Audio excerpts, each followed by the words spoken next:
अगर आप चाहें तो इस मेज पर आ सकते हैं, काफी जगह है। आखिर एक आदमी को कितनी जगह चाहिए?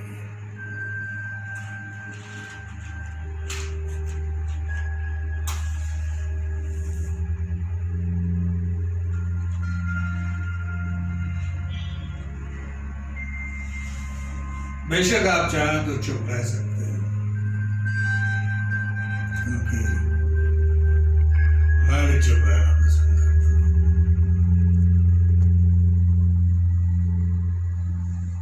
आदमी बात कर सकता है, चुप रह सकता है, एक ही वक्त में।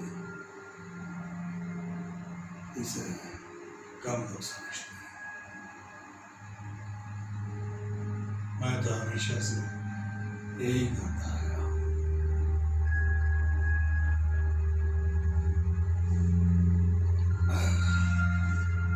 बेशक आप नहीं, आप तो भी जवान हैं।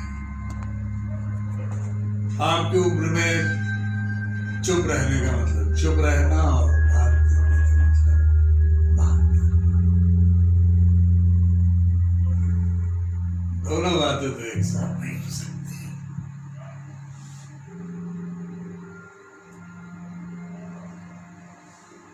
मैं आपको देखते ही पहचान गया था, आप इस जगह के नहीं हैं,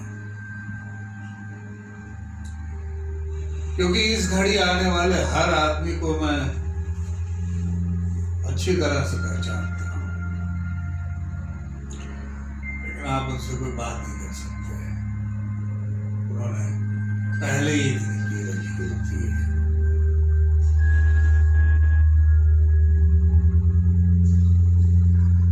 यहां तो आते हैं वो अपनी आखिरी बेर के लिए, दूसरे वक्त बंद हो जाते हैं, कहीं वो जा नहीं सकते। बस ये एक जगह रह जाती है।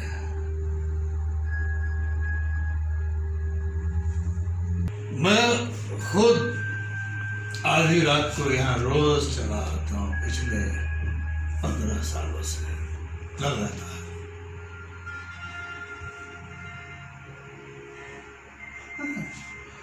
थोड़ा बहुत सोता जरूर हूं, लेकिन 3 बजे के आसपास मेरी आंख खुल जाती है। फिर मैं अकेले घर में नहीं रह सकता। 3 बजे का वक्त बहुत भयानक होता है।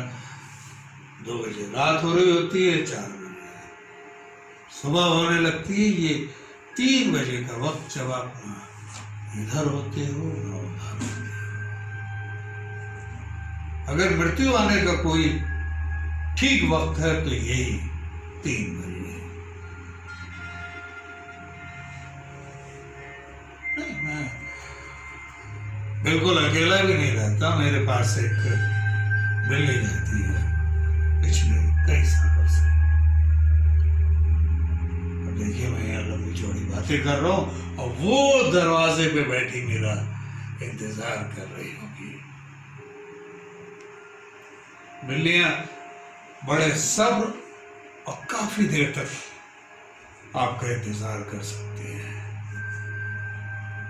इस लिहाज से वो कुछ औरतों की तरह होती हैं, और सिर्फ इसी लिहाज से नहीं, बल्कि उनमें औरतों की तरह ही आपको आकर्षित करना और अपनी तरफ खींचने की अद्भुत शक्ति होती है।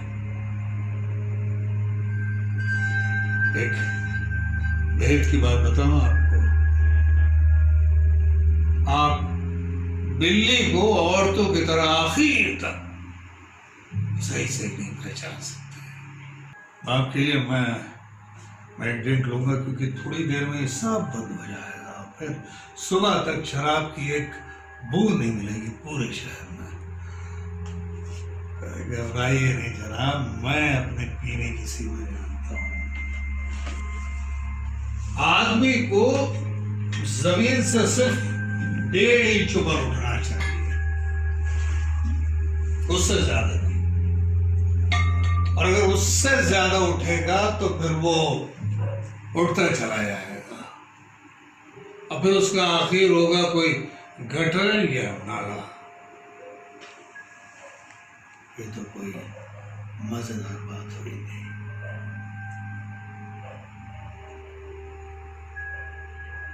सही फासला है 1.5 इंच।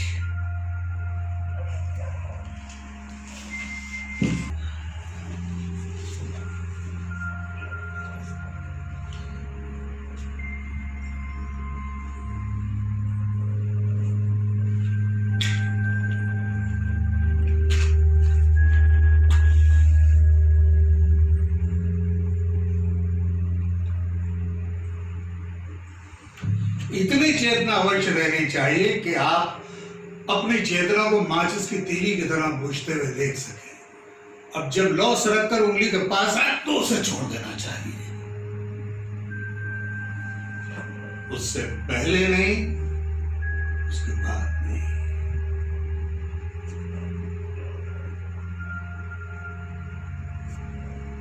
उसे कब तक पकड़े रखना चाहिए और कब छोड़ना चाहिए, पीने का रहस्य इसे पहचान हो चुका है।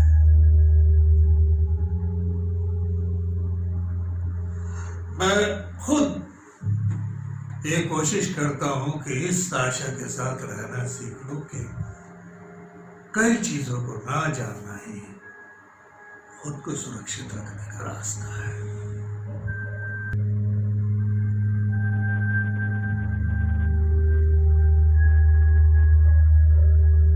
मैं जानता था अभी सवाल पूछेंगे। जी हाँ, मैं विवाहित हूं। मेरी पत्नी अब जीवित नहीं है, ये मेरा अनुमान है। अनुमान इसलिए कह रहा हूं क्योंकि मैंने उसे मरते हुए नहीं देखा। जब तक आप किसी को मरता ना देख लें, अपने हाथ से जला या दफना ना दें, तब तक आप सिर्फ अनुमान लगा सकते हैं। वो सेकेंड वर्ल्ड वॉर का वक्त था। जर्मन लोगों ने पूरा इलाका घेर रखा था। उस दिन जब मैं घर पहुंचा तो देखा गेस्टापो पुलिस मेरी पत्नी को ले जा चुकी थी। उसका कमरा खाली पड़ा था, सारी चीजें उसके फर्श पर पड़ी हुई थी। ऐसा लगता था उन्होंने कोना कोना छाना, कोई ऐसी जगह नहीं थी जो उनके हाथ से छूटी रह गई। मैं पूरी रात अपनी पत्नी की चीजों के साथ बैठा रहा। आखिर मेरी ही पत्नी क्यों, यह सवाल पूरी रात में अपने आप से पूछता रहा। वैवाहिक जीवन के 7 वर्षों में यह पहला मौका था जब मैंने अपनी पत्नी पर संदेह किया था। मानो उसने कोई चीज ऐसी थी जो मुझसे छुपा के रखी थी। वो मुझे बाद में पता चला था कि गेस्टापो पुलिस तो कई दिन से उसकी ताक में थी। उसके पास से कुछ गैर कानूनी लीफलेट्स, पम्फलेट्स मिले थे जो अज्ञात रूप से लोगों में बांटे जाते थे, और जर्मन अधिकारियों की नजर में ये संगीन अपराध था। उन्होंने ये सारी चीजें खुद मेरे कमरे से बरामद की थी और मुझे कुछ पता नहीं था। उस रात से पहले तक एक ही कमरे में मैं और वो रहते थे, खाते थे, पीते थे, प्रेम करते थे, और उसी कमरे में एक ऐसा रहस्य था जिससे मेरा कोई वास्ता नहीं था। क्या ये बात आपको ज्यादा दिलचस्प नहीं लगती कि वो पुलिस वाले मेरी पत्नी को मुझसे अधिक जानते थे?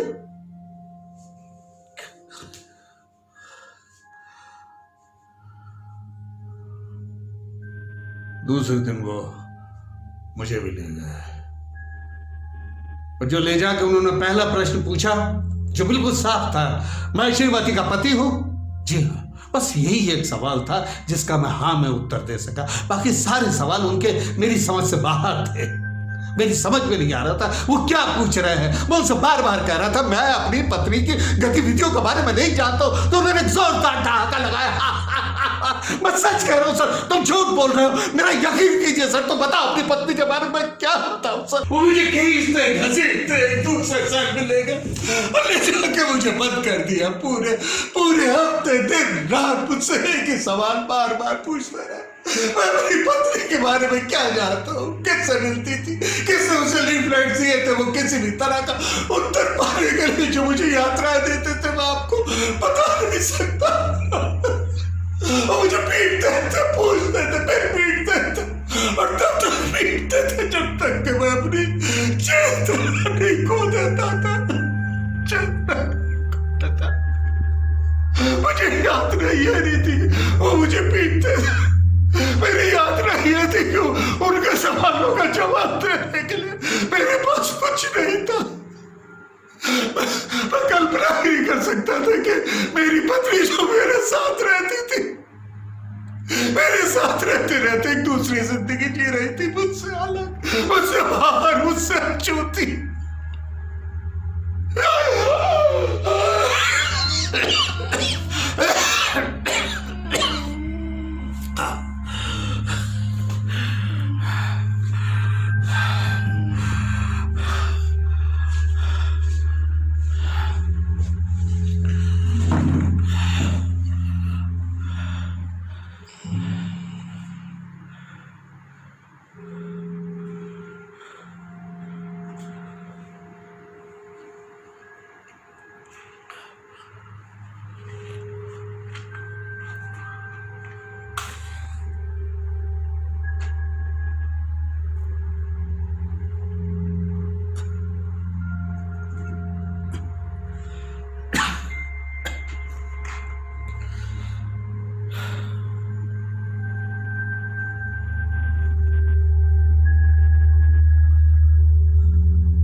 अगर वो लोग उसे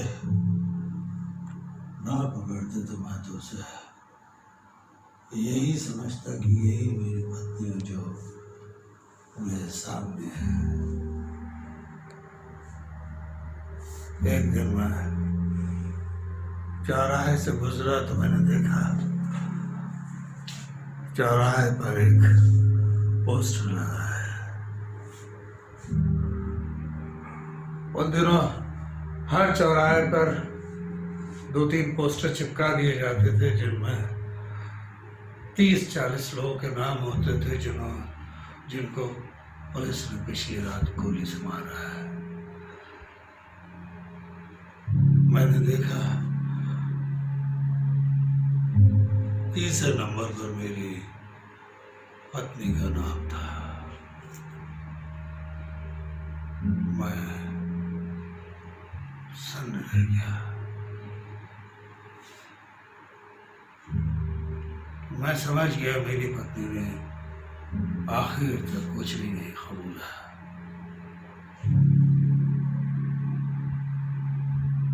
मुझे लगा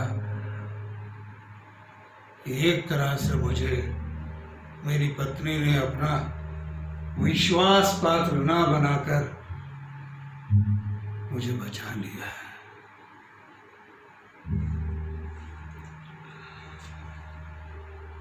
इसीलिए मैं कह रहा था कि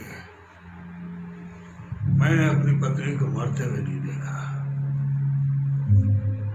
जब तक आप किसी को मरता ना देख ले, उसे हाथ से जला या दफना ना दे, तब तक आपको एक आस बनी रहती है कि आप घर पहुंचेंगे, दरवाजा खुलेगा और सामने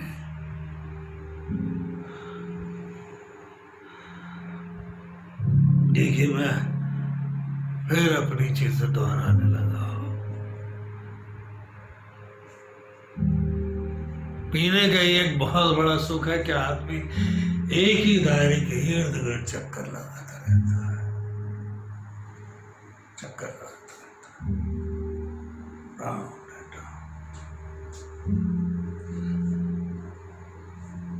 मैं चलता हूँ, मेरी बिल्ली मेरा घर पे इंतजार कर रही होगी।